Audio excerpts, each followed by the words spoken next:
And did you find that the theatre lighting designers were good at showing off your work?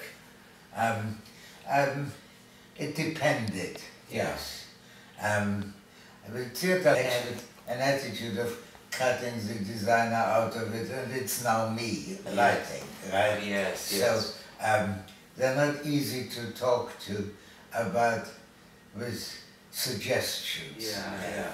But you should work together as a team. I mean, the lighting designer should work with the other designers. Yes. And to work to tell the story that the whole production is there to say. Right. And there'll be times when the focus should be on the actors or the performers, and times when the focus should be on the set. Right. And times when actually the lighting is there to balance them. Right. To make sure that the whole thing, you know, that maybe the set is actually more important than the actors. Because the human eye has this wonderful ability where it can't help itself. It always looks at the brightest thing it sees. Of course. And so that's why you can use that to make a hierarchy. Yeah, and it's wonderful because then you can actually direct the view of the visitors to look at what you want, what the design team wants first. Yes. And then once they've looked at that, then their eyes will move around and look at the other things. I mean, I know some lighting designers who are quite, in the theatre, who are quite obviously better than others. Yes. Right? Yes. And if you have that particular designer, then that's good. It'll be all right, and it usually is. Yes. Quite often there are people like Terry Hans, who's the director. He fancies himself as a lighting designer. Right. So you can't actually talk to him. He sits there with those things clamped to his ears. When an actor pays me a compliment about the setting, then I'm really happy, because it means she are happy in the space that I've provided. Yes. Right? Yes. And then, which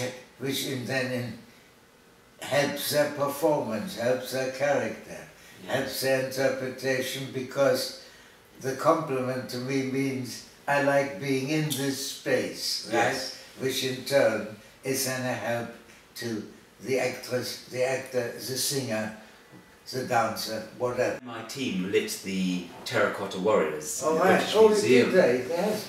Yes. Oh. They were only here for a few months. Right. But it was a real challenge, because these things are unique, and Of course. and we had to balance the whole lighting, because they were in the round reading room at the British Museum, which is architecturally a wonderful place. Yeah. But people were paying to see the warriors, not the reading room. Yeah. And so we had to design the lighting so that the warriors were the stars of the show. Top section above the sphere is actually polished steel. Yes. And the piece, not dissimilar in structure, is at the bark of a tree, right? It's wood.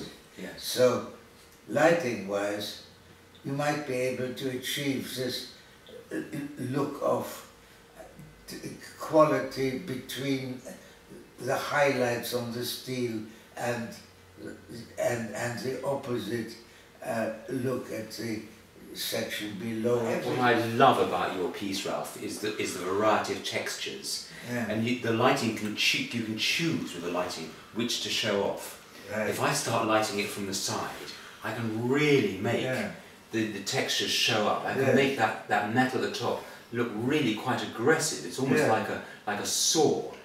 And then if I bring the light round, so it's shining more flat, then you see the colour and the shapes disappear. And I think that, you know, by working with the lighting designer, you can choose what story your piece of art tells. I mean, all my work just happens. Yes. I mean, I didn't design this. That piece of wood I found, and it dictated the design to me. I didn't make it, right? It was there, right? Yes. And that shape invited that. And then, you know, we go on from there, you know.